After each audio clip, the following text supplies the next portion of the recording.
Sir ਤੁਸੀਂ ਮੈਨੂੰ ਦੱਸੋ ਤੁਸੀਂ ਕਿੱਥੋਂ ਆਏ ਹੋ? ਅਸੀਂ ਕੈਨੇਡਾ ਤੋਂ ਆ ਰਹੇ ਹਾਂ ਜੀ। ਅੱਛਾ, ਇਹ ਸਾਰੇ ਲੋਕ ਇਕੱਠੇ ਤੁਹਾਡੀ ਸੰਗਤ ਸਾਰੀ? ਸਾਰੇ ਇੱਕ ਪਰਿਵਾਰ ਦੇ ਮੈਂਬਰ ਆ ਜੀ ਇਹ। ਅੱਛਾ, ਇੱਕੋ ਹੀ ਫੈਮਿਲੀ ਪੂਰੀ? ਵਾਹ। ਤੇ ਪਹਿਲੀ ਵਾਰੀ ਆ ਗਿਆ ਇਸ ਧਰਤੀ ਤੇ ਤੁਹਾਨੂੰ ਕਿਹੋ ਜਿਹਾ ਮਹਿਸੂਸ ਹੋ ਰਿਹਾ, ਕੀ ਫੀਲਿੰਗਸ ਆ ਤੁਹਾਡੀਆਂ?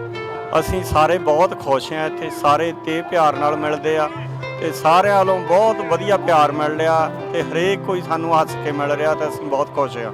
ਇੰਡੀਆ ਦੇ ਵੀ ਸਾਰੇ ਗੁਰਦੁਆਰੇ ਵਿਜ਼ਿਟ ਕਰਦੇ ਹੋਗੇ, ਪਹਿਲੀ ਵਾਰ ਤੁਹਾਡਾ ਇੱਥੇ ਦਾ ਵਿਜ਼ਿਟ ਆ, ਤੁਸੀਂ ਕੁਝ ਡਿਫਰੈਂਸ ਦੇਖਿਆ ਹੋਵੇ? ਇਹਦੇ ਵਿੱਚ ਮੈਂ ਤੇ ਇਹੀ ਕਹੂੰਗਾ ਕਿ ਗੁਰੂ ਘਰ ਦਾ ਸਾਰੇ ਵਧੀਆ ਆ, ਸਾਰੇ ਇੱਕੋ ਜਿਹੇ, ਸਾਰਿਆਂ 'ਚ ਮਾਣ ਆਦਰ ਸਭ ਨੂੰ ਇੱਕੋ ਜਿਹਾ ਮਿਲਦਾ ਆ ਤੇ ਇੱਥੇ ਵੀ ਸੇਮ ਹੀ ਸਾਨੂੰ ਲੱਗ ਰਿਹਾ, ਅਸੀਂ ਸਾਰੇ ਵੀ ਜਿੱਦਾਂ ਵੀ ਵਧੀਆ ਫੀਲ ਕਰ ਰਹੇ ਹਾਂ ਜੀ, ਵਧੀਆ ਹੈ ਜੀ ਸਭ।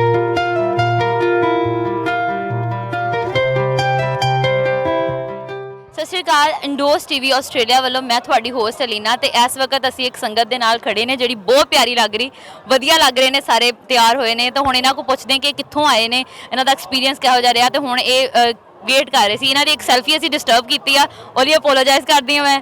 ਤੇ ਸਰ ਤੁਸੀਂ ਮੈਨੂੰ ਦੱਸੋ ਤੁਸੀਂ ਕਿੱਥੋਂ ਆਏ ਹੋ? ਅਸੀਂ ਕੈਨੇਡਾ ਤੋਂ ਆ ਰਹੇ ਹਾਂ ਜੀ। ਅੱਛਾ, ਇਹ ਸਾਰੇ ਲੋਕ ਇਕੱਠੇ ਤੁਹਾਡੀ ਸੰਗਤ ਸਾਰੀ? ਸਾਰੇ ਇੱਕ ਪਰਿਵਾਰ ਦੇ ਮੈਂਬਰ ਆ ਜੀ ਇਹ। ਅੱਛਾ, ਇੱਕੋ ਹੀ ਫੈਮਿਲੀ ਪੂਰੀ? ਵਾਹ।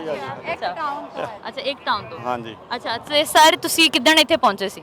ਅਸੀਂ ਪਹਿਲੀ ਤਰੀਕ ਦੇ ਆਏ ਹਾਂ ਜੀ ਇੱਥੇ। ਹਾਂਜੀ। ਤੇ ਤੁਹਾਡੇ ਤੇ ਸਟੇ ਦੇ ਇੱਥੇ 8 ਦਿਨ ਗੁਜ਼ਰ ਗਏ ਨੇ, ਇਹਨਾਂ 8 ਦਿਨਾਂ 'ਚ ਤੁਸੀਂ ਇੱਥੇ ਕੀ ਕੀ ਐਕਸਪਲੋਰ ਕੀਤਾ, ਕਿਹੜੀ ਕਿਹੜੀ ਜਗ੍ਹਾ ਤੇ ਗਏ, ਕੀ ਕੀ ਵੇਖਿਆ? ਮਤਲਬ ਇਹ ਪਹਿਲਾ ਟੂਰ ਹੈ ਤੁਹਾਡਾ ਸਾਰਿਆਂ ਦਾ ਜਾਂ ਇਹ ਤਾਂ ਪਹਿਲੇ ਵੀ ਆ ਚੁੱਕੇ ਆ? ਕੁਛ ਵਿੱਚ ਦੋ ਵਾਲੇ ਹੈਗੇ ਆ, ਅਸੀਂ ਕਈ ਪਹਿਲੀ ਵਾਲੇ ਆ ਜੀ, ਪਹਿਲੀ ਵਾਰੀ ਆ ਰਹੇ ਆ।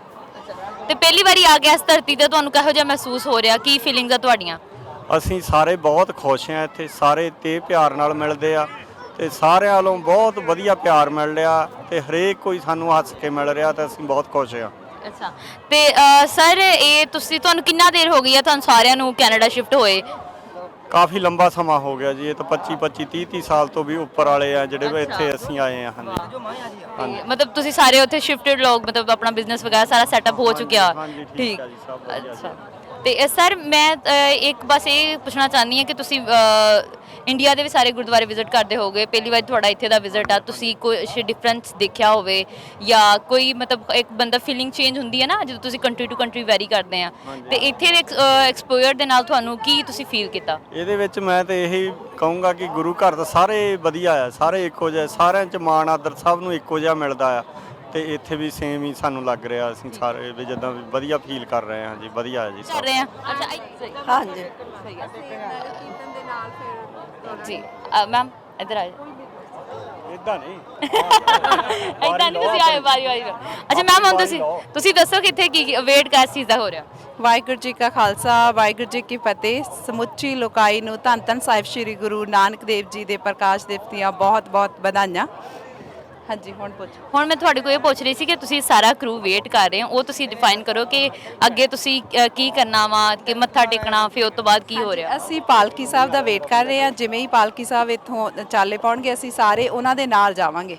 ਸੋ ਉਸੇ ਚੀਜ਼ ਦਾ ਵੇਟ ਕਰ ਰਹੇ ਹਾਂ। ਕਿੱਥੇ ਜਾਣਾ? ਅਸੀਂ ਪਹਿਲੀ ਵਾਰੀ ਇੱਥੇ ਆਏ ਆ, ਸੋ ਜਿਵੇਂ ਹੀ ਉਹ ਕਹਿੰਦੇ ਕਿ ਜ਼ਿਆਦਾ ਲੰਮਾ ਟੂਰ ਨਹੀਂ ਕਰਦੇ, ਪਰ ਗੁਰਦੁਆਰਾ ਸਾਹਿਬ ਤੋਂ ਬਾਹਰ ਪਾਲਕੀ ਸਾਹਿਬ ਲੈ ਕੇ ਜਾਂਦੇ ਆ। ਸੋ ਅੱਜ ਇਹ ਸਾਡਾ ਪਹਿਲਾ ਐਕਸਪੀਰੀਅੰਸ ਆ। ਸੋ ਦੇਖਦੇ ਆ ਫਿਰ ਕਿੰਨੀ ਕੁ ਦੂਰ ਤੱਕ ਉਹ ਜਾਂਦੇ ਆ, ਫਿਰ ਅਸੀਂ ਵੀ ਉਹਨਾਂ ਦੇ ਨਾਲ ਹੀ ਜਾਵਾਂਗੇ। ਹਾਂਜੀ, ਥੈਂਕ ਯੂ ਸੋ ਮਚ, ਬਹੁਤ ਵਧੀਆ ਲੱਗਾ ਤੁਹਾਨੂੰ ਸਾਰਿਆਂ ਨਾਲ ਮਿਲ ਕੇ ਜੀ, ਥੈਂਕ ਯੂ ਸੋ ਮਚ।